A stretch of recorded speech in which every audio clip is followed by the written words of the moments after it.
किसान भाइयों नमस्कार, सुप्रभात। भादों की फुहारे और मीठी सी ठंडक लिए इस महकती सुबह में आप सभी का स्वागत है। देश के अधिकतर भागों में मानसून जोर पकड़ चुका है, जो कि कृषि जगत के लिए एक अच्छी खबर है। आज के इस कार्यक्रम में खबरें खेती की और मंडी भाव तो होंगे ही, साथ ही हम आपको विशेष जानकारी देंगे फलों को पकाने की सुरक्षित वैज्ञानिक विधि पर। तो आइए शुरुआत करते हैं इस कार्यक्रम की और सबसे पहले देखते हैं खबरें खेती की। डीजल और बीज पर 50% अनुदान, विश्व स्तर पर खाद्य कीमतें घटी, 15 जीएम फसलों के परीक्षण की घोषणा, सावधानी बरतने पर दिया जोर और मछली के आहार में चिकन शामिल, उत्पादन बढ़ा। नमस्कार, खबरें खेती की में आपका स्वागत है। मैं हूं रीना रावत। अब खबरें विस्तार से। देश में किसानों की वर्तमान आवश्यकताओं को देखते हुए केंद्र सरकार द्वारा डीजल और बीज पर 50% तक सब्सिडी की घोषणा कर दी गई है। प्रस्तुत है इससे जुड़ी ये रिपोर्ट। कमजोर मॉनसून की लुकाछिपी देश में सूखे की संभावना पैदा कर रही है। किसान की चिंता और समस्या का समाधान करते हुए सरकार द्वारा महत्वपूर्ण कदम उठाए जा रहे हैं। इसी संदर्भ में स्पष्ट किया गया है कि जिन क्षेत्रों में अब तक 50% से कम बारिश हुई है, वहां किसानों की आर्थिक सहायता को देखते हुए सिंचाई के लिए डीजल पर और बुआई के लिए बीज और खरीद पर 50% की सब्सिडी दी जाएगी। कृषि मंत्री ने स्पष्ट किया है कि इसके अलावा चारा विकास योजना पर 100 करोड़ रुपए और बागवानी मिशन योजना के तहत 35,000 करोड़ रुपए अनुदान का प्रावधान किया गया है। यही नहीं, सरकार सभी राज्य सरकारों के संपर्क में है ताकि सूखे की स्थिति की सूचना मिलते ही त्वरित कार्यवाही की जा सके। महंगाई की मार झेलती जनता के लिए महत्वपूर्ण बात है कि खाद्यान्न कम दाम पर मिले। किसानों की मेहनत ने उत्पादन के कीर्तिमान स्थापित किए हैं। परिणाम स्वरूप उपभोक्ता को लाभ मिला है और दामों में कमी आई है। किसानों की मेहनत से प्राप्त खाद्यान्न उत्पादन और अगली फसल की बेहतर संभावनाओं को देखते हुए उपभोक्ता की खाद्यान्न मांग पूर्ति की आशा जगाई जा रही है। खाद्य एवं कृषि संगठन की रिपोर्ट के अनुसार अनाजों, तिलहनों और डेयरी उत्पादों की अंतर्राष्ट्रीय दरों में लगातार गिरावट दर्ज की जा रही है। रिपोर्ट स्पष्ट करती है कि इसके कारण वैश्विक खाद्य कीमतें पूर्व माह के स्तर के मुकाबले 2.1% घटी है। संगठन की रिपोर्ट अंतर्राष्ट्रीय स्तर पर मान्य है। जीएम फसलों को लेकर लंबे समय से देश में चर्चा जारी है। इधर सरकार द्वारा स्पष्ट किया गया है कि इनके उत्पादन को लेकर हर संभव सावधानी बरती जाए। इसी पर आधारित कुछ फसलों के परीक्षण की अनुमति दी गई है। विश्व के कई देशों में आनुवांशिक रूप संवर्धित यानी जीएम फसलों पर परीक्षण और चर्चा दोनों जारी है। इस दिशा में पर्यावरण मंत्री श्री जावड़ेकर ने स्पष्ट किया है कि जीएम फसलों पर जो भी परीक्षण किए जाएं, उनमें सावधानी बरती जाए। हम विज्ञान को नकार नहीं सकते, मगर किसानों के हितों को भी ध्यान में रखा जाएगा। ज्ञात हो कि मंत्रालय द्वारा जीईएसी को फसलों की कुछ किस्मों को खेतों पर परीक्षण की आज्ञा दी गई है। न केवल धरती बल्कि जल से भी खाद्य सुरक्षा मजबूत की जा रही है। मछलियों की गुणवत्तापूर्ण उपज के लिए अब चिकन को भी उनके आहार में शामिल करने की दिशा में विशिष्ट सफलता मिली है। मछली पालन से भरपूर उत्पादन लेने के लिए जहां एक और बेहतर उन्नत नस्लों की जरूरत होती है, वहीं वैश्विक आहार भी अहम भूमिका निभाता है। इस दिशा में भुवनेश्वर स्थित केंद्रीय ताजा जलजीव पालन संस्थान के वैज्ञानिकों द्वारा पहली बार कुक्कुट यानी चिकन छीजन को मछली के आहार में शामिल किया। रिपोर्ट के अनुसार पहले से दिए जा रहे फिश मील में 5 से 10% तक चिकन वेस्ट यानी कुक्कुट अपशिष्ट शामिल कर परीक्षण किए गए तो उनकी शारीरिक रचना प्रभाव में बेहतर बदलाव मिले। साथ ही मछलियों ने इस आहार को चाव से खाया। वैज्ञानिकों का मानना है कि आने वाले समय में मत्स्य पालन और कुक्कुट पालन साथ साथ किया जाना बेहतर सहभागिता व्यवसाय होगा। लुका छिपी खेलते मौसम पर नजर रखते हुए हम आपको बताते हैं कि देश के विभिन्न भागों में मौसम कैसा होगा और इसी आधार पर क्या कुछ कृषि क्रिया की जाएगी। लेते हैं मौसम की जानकारी। अगले 24 घंटे में उप हिमालय, पश्चिम बंगाल, सिक्किम, अरुणाचल प्रदेश, असम, मेघालय में भारी बारिश होने की संभावना है। अगले 24 घंटों में पूर्वी राजस्थान, उत्तर प्रदेश, उत्तराखंड, बिहार, मध्य प्रदेश, तटीय कर्नाटक तथा केरल में बारिश होने की संभावना है। अगले 48 घंटों में हिमाचल प्रदेश, नागालैंड, मणिपुर, मिजोरम तथा त्रिपुरा में भारी बारिश होने की संभावना है। खेती की खबरों में आज इतना ही। कृषि दर्शन कार्यक्रम में और अधिक रोचक और ज्ञानवर्धक जानकारियों के लिए आप देखते रहिए कृषि दर्शन।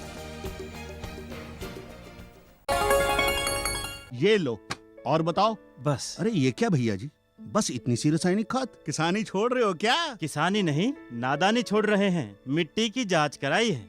अब तो लालाजी जितनी जरूरत है उतने ही उर्वरक खेत में डालेंगे। हाँ, किसान भाई आज ही अपने जिले की नजदीकी भूमि परीक्षण प्रयोगशाला में मिट्टी की जांच जरूर करवाएं और मिट्टी में पोषक तत्व, नमी व पौधे के विकास को देखते हुए केवल जरूरत के अनुसार ही पोषक तत्व डालें। और हाँ, मिट्टी में गंधक, जस्ता, बोरोन जैसे सूक्ष्म पोषक तत्वों का पता लगाना भी न भूलें। उर्वरक और जैविक खाद के सही उपयोग से भूमि का उपजाऊपन बनाए रखें, उत्पादकता बढ़ाएं, खर्चा घटाएं और बहुमूल्य विदेशी मुद्रा बचाने में भी सहयोग दें। और हाँ, धीमी गति से नाइट्रोजन उपलब्ध कराने वाले उर्वरकों जैसे नीम लेपित यूरिया को प्राथमिकता दें और यूरिया का पत्तों पर छिड़काव करें। अरे वाह, तू तो सचमुच समझदार हो गया रे। अधिक जानकारी के लिए संपर्क करें जिला कृषि अधिकारी या किसान कॉल सेंटर। आमतौर पर फलों को पकाने के लिए बेहद खतरनाक रसायनों का प्रयोग किया जाता है, जिनसे कई तरह की गंभीर बीमारियां उपभोक्ताओं को हो सकती है। इस समस्या के समाधान के रूप में कई नई प्रौद्योगिकियां सामने आई हैं। तो आइए इस गंभीर विषय पर जानकारी प्राप्त करते हैं डॉक्टर राम आसरे से।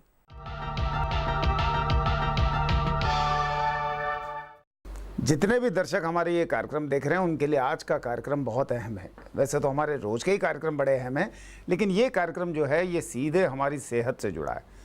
देखिए, जो किसान भाई हैं वो भी सबसे बड़े उपभोक्ता हैं, तो ये जो दर्शक जो किसानी नहीं करते हैं उनके लिए भी उतना ही महत्वपूर्ण है जितना किसानों के लिए, क्योंकि ये जो कार्यक्रम है, ये जो चर्चा हम कर रहे हैं, ये फलों के पकने के बारे में।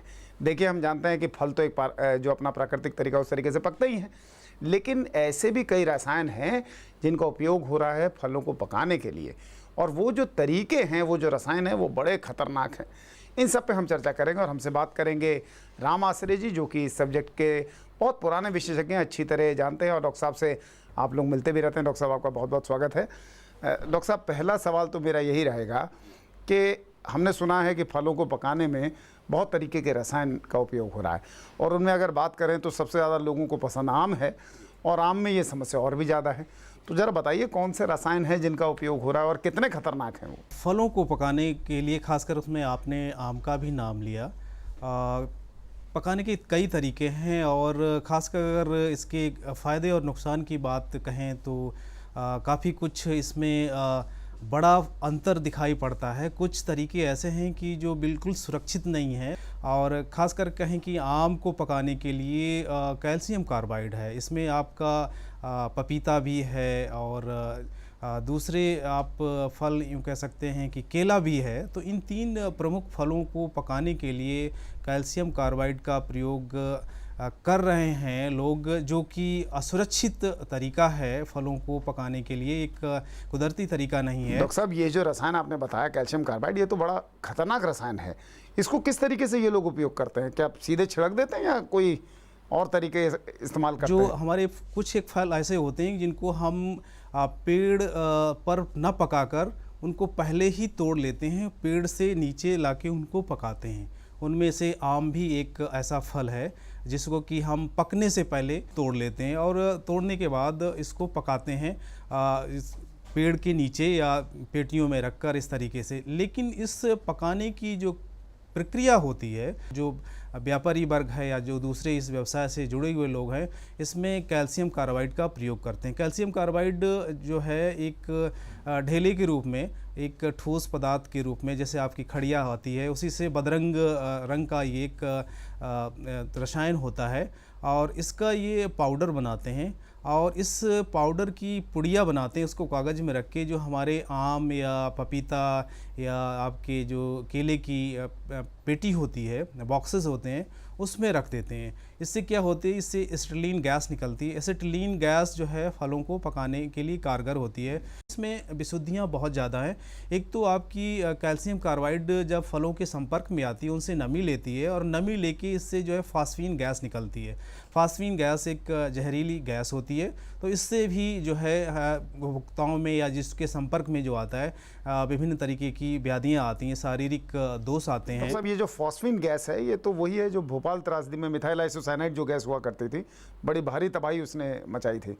तो आप समझ लीजिए कि कितनी खतरनाक गैस है जो आपके फलों में है और कहीं ना कहीं हमें प्रभावित भी कर रही है। इसके गैस के अलावा भी ये जो हमारा कैल्शियम कार्बाइड होता है, इसमें लेड जिसे कहते हैं सीसा के कुछ अंश होते हैं और इसके अलावा इसमें जो गंधक और फास्फोरस की भी अशुद्धियाँ होती हैं जो कि हमारी खाद्य श्रृंखला में पहुंचती हैं इन फलों के माध्यम से और जो मानव में या पर्यावरण को भी प्रदूषित करती हैं। डॉक्टर साहब, ये जो भारी तत्व है, जैसे आपने बताया सीसा है, लेड जो है, ये तो किडनी और लिवर को खराब करने में इनकी बहुत प्रमुख भूमिका है और काफ़ी बड़ी समस्या है। निश्चित तौर पे इसमें शरीर में अनेक प्रकार की व्याधियाँ आती हैं जो विभिन्न अंग उन पर इनका दुष्प्रभाव पड़ता है। निश्चित तौर पे ये जो हमारे भारी धात्विक पदार्थ होते हैं या जो इसके गैस होती है फास्फीन गैस, इसके द्वारा। डॉक्टर साहब, ये अब उपभोक्ता जो है जब वो बाज़ार जाता है तो फल हमें समझ नहीं आते, तो क्या कोई तरीका है जिससे पता लग सके कि ये कैल्शियम कार्बाइड के उपयोग से पकाया गया या दूसरा जो है प्राकृतिक तरीके से पका है? क्या कोई तरीका है जिससे ये पता लगाया जा सकता है?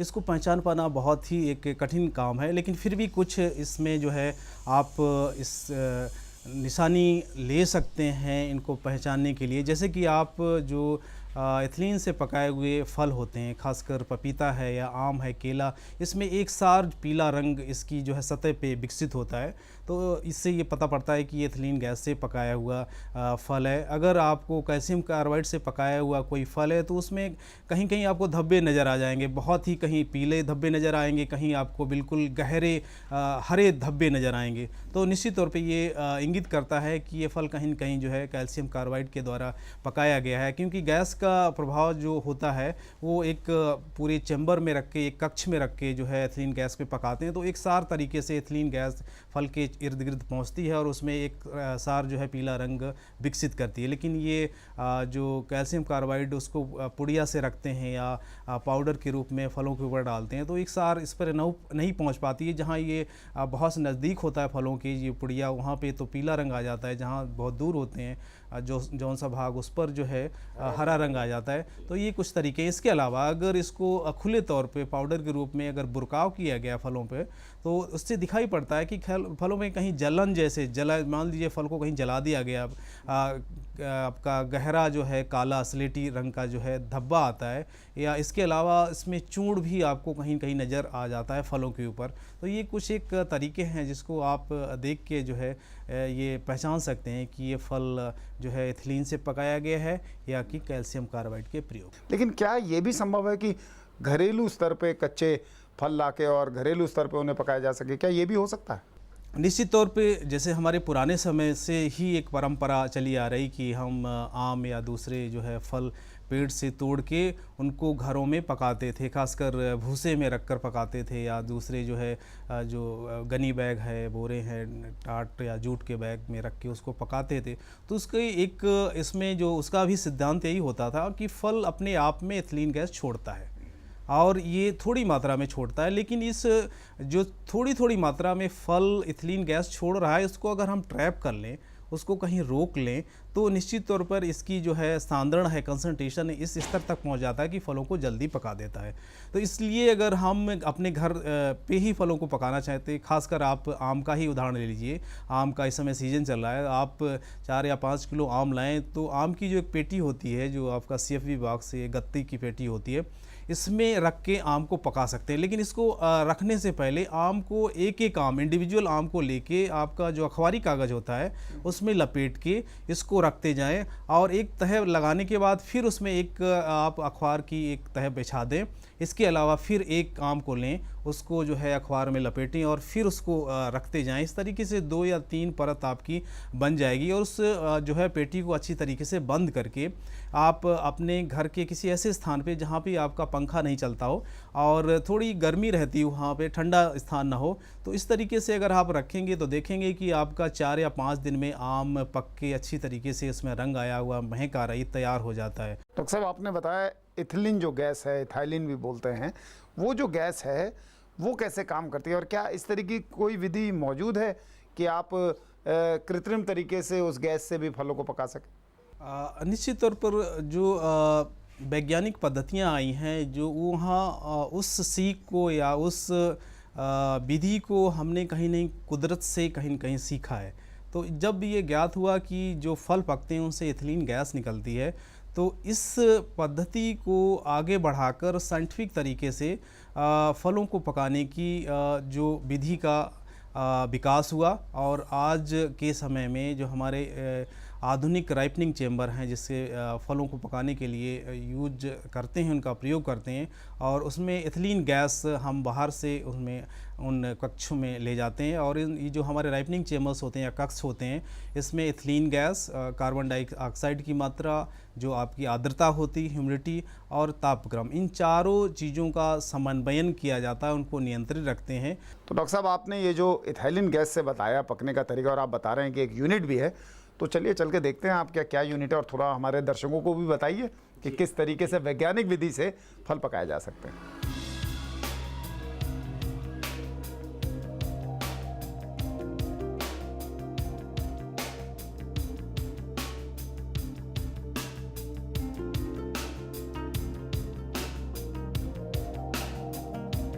तो डॉक्टर साहब, अब बताइए, ये आपके चैम्बर तो हमने देख ली, ये किस तरीके से काम करता है? जो राइपनिंग चेम्बर्स आप यहाँ पे देख रहे हैं, ये राइपनिंग चेम्बर फल को पकाने का एक बेहद सुरक्षित तरीका है। ये इथिलीन गैस पर आधारित चेम्बर्स होते हैं। इसमें इथिलीन गैस का सिलेंडर होता है, जिसमें कि हम बाहर से इथिलीन देते हैं। इसके अलावा भी कुछ और भी कारक होते हैं जिनको हमें नियंत्रित करना पड़ता है, जैसे कि आपका आर्द्रता क्या है, नमी क्या है, क्योंकि जब फल पकते हैं तो उनको नमी की बहुत ज़रूरत होती है। अगर नमी नहीं है तो फल सिकुड़ जाएंगे और उनकी जो एक चमक दमक होती है वो कहीं न कहीं धूमिल हो जाएगी। इसके अलावा जब फल पकते हैं तो अपने अंदर से एक श्वसन क्रिया के द्वारा कार्बन डाइऑक्साइड गैस भी निकालते हैं, तो उसको भी हमें नियंत्रित करना पड़ता है। अगर ये कार्बन डाइऑक्साइड गैस की मात्रा का प्रतिशत 1% से ज़्यादा होता है, तो इसमें इस चेम्बर्स में ऐसी व्यवस्था है कि इसमें कुछ ऐसे वेंटिलेशंस लगे हुए हैं, कुछ एग्जॉस्ट लगे हुए हैं, कुदरती तौर पे ये खुल जाते हैं, और 1% से अधिक अगर उसमें CO2 होती है तो उसको बाहर निकाल देते हैं। इसी तरीके से इथिलीन गैस जो होती है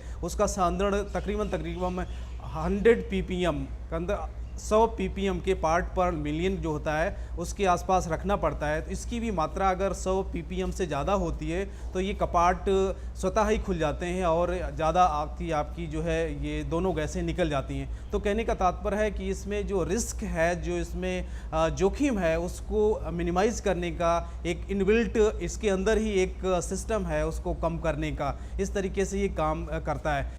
आर्द्रता है, जो इथिलीन गैस है या कार्बन डाइऑक्साइड गैस है, इसका नियंत्रण कैसे करते हैं, इसमें कुछ जो संवेदनशील जो है यंत्र लगे हुए हैं जिसको कि आप देख सकते हैं।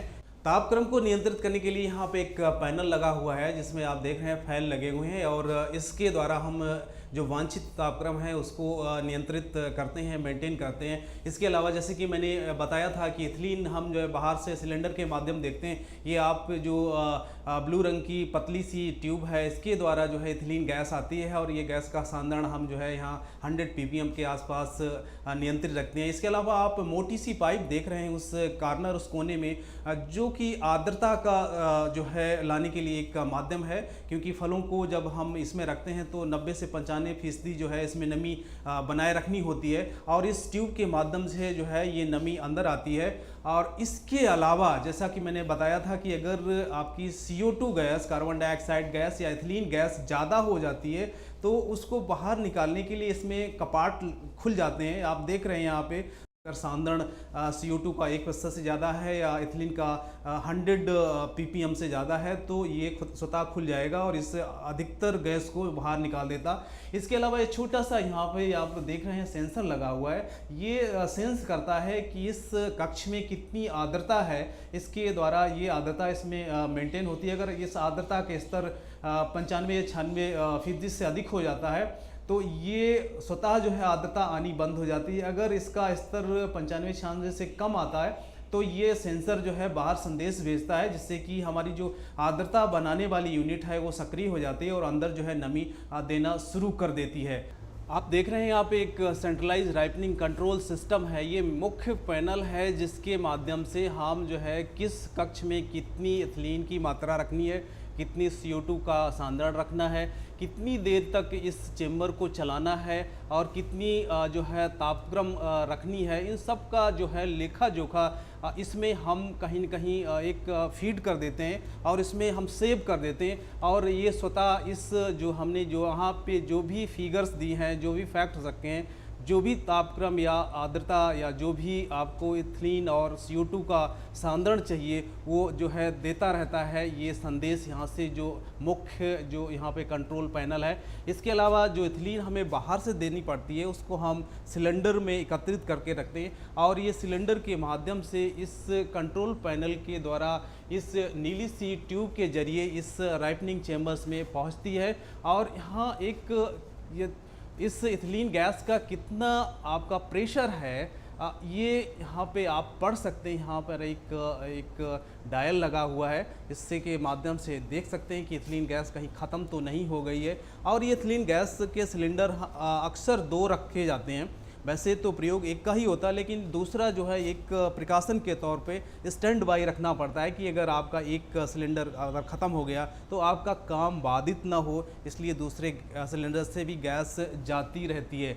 फलों को पकाते वक्त नमी का प्रतिशत कितना है ये काफ़ी अहम होता है और इस नमी को हम नियंत्रित करते हैं इस कंट्रोल पैनल के माध्यम से। आप देख रहे हैं कि तकरीबन इस समय जो नमी का प्रतिशत है ये दिखा रहा है 98% के आसपास है, लेकिन इसको हम 95 के आसपास रखते हैं। तो ये नमी कहाँ से आती है, इसके लिए हमें एक पानी का स्रोत देना पड़ता है। आप देख रहे हैं यहाँ पे पानी आता है और ये पानी फिल्टर्ड होता है। ये इसमें लवण या साल्ट नहीं होने चाहिए, क्योंकि इसमें जब आर्द्रता या नमी बनती है ये वाष्प के रूप में इस जो है पाइप के माध्यम से अंदर जाती है। जब वाष्प बनता है, अगर इस पानी में लवण होंगे या साल्ट होंगे तो इसमें जो है एक पपड़ी बन जाएगी और इसकी जो फंक्शनिंग है या इसकी क्रियाशीलता बाधित होती है। इसलिए इसमें हमेशा जो है आपका फिल्टर्ड या आपका निस्तारित छना हुआ पानी ही प्रयोग करते हैं और इसके माध्यम से हम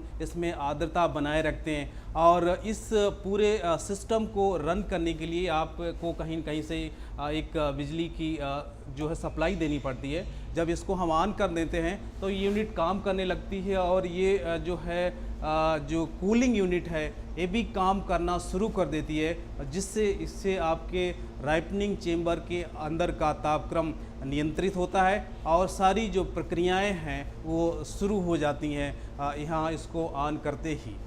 ये चैम्बर देख के हमें भी बड़ा अच्छा लगा और उम्मीद है दर्शक भी इसे समझेंगे और जो गलत चीज़ें हो रही हैं उसको रोकने की कोशिश करेंगे। आपका बहुत बहुत धन्यवाद। आज तो वसूली करके ही जाऊंगा।